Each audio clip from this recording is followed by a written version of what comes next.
Here's some techniques for watercoloring. For our assignment, first, make a 3-inch grid on a piece of watercolor paper. Mark at the top and the bottom of the paper every 3 inches and connect the marks. Turn the paper and repeat. You should end up with 3-inch squares.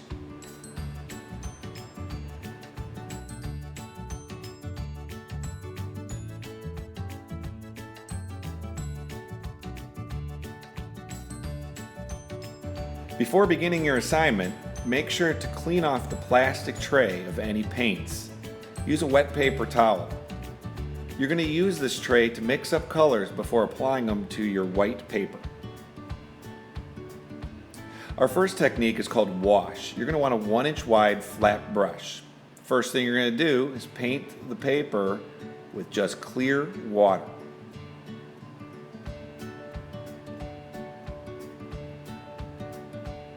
Now choose a color and test it out on the tray. Now what we want to do is apply even strokes across the square. Our goal is to get an even tone of color. Skip a square. Do not work next to each other so that the colors don't mix. Our second technique is called a gradient. Again, you're going to get the square wet with just clear water. Then you're going to get color on your brush and start at the top and move down. Don't get more paint. As you move down, you'll see that it gets lighter and lighter. This is called a gradient. Our next technique is called wet on dry. I'm using a smaller brush here, although you can use any brush. Take a wet paint and apply it to a dry surface. This is good for making nice clean edges, just coloring in small areas and details. Our next technique is called wet on wet. Again, get the square wet with some clear water. Then, apply various colors. You're going to see how the colors disperse over the square and create a soft edge and start to mix together. Our next technique is called salt. First, you're going to have to get the area wet and apply a color. Then, you're going to take some salt, pour a little bit into your hand, and then gently sprinkle it onto the paper. Don't use too much salt. Where the salt hits, the water will collect, leaving darker marks. Wait for it to dry, and then brush it off. Our next technique is called a tape mask. You're going to want to get some pieces of tape, masking tape, apply it onto the paper.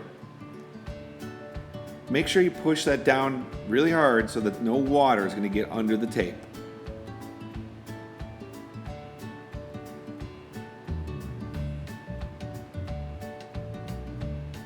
Now go ahead and paint right over the tape and let it dry. Once it's dry, then you can remove the tape and the paper will still be white underneath.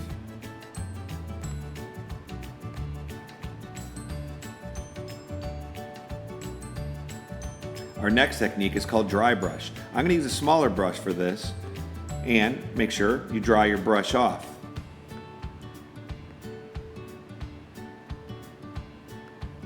Then I'm going to get some paint on the brush and dab it onto the paper. This is good for making nice texture, maybe grass and leaves in your painting. Test out some different colors.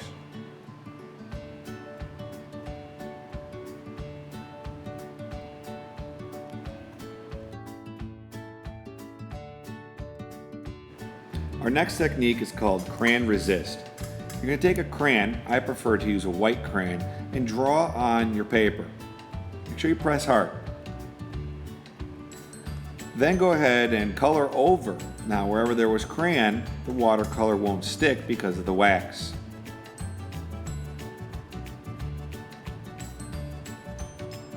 Our next technique is called silhouette.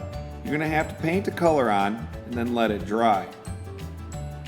So at first it's like applying a wash. Here you can see I made a mistake. I let two wet areas next to each other touch. That's called bleeding, when one color runs into the other uncontrollably.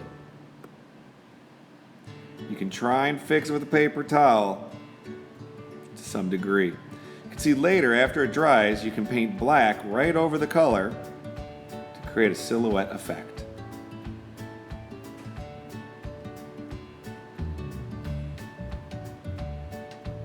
Another technique, splatter paint. Be careful with this one not to make too much of a mess. Just carefully and gently flick paint onto the paper with your brush. Next technique, get a sponge.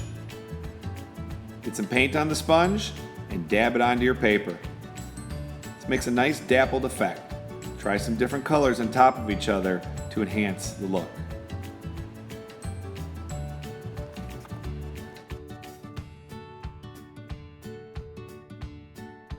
Of course, make sure to wash off that tray when you are done so the next person who uses it gets a clean tray.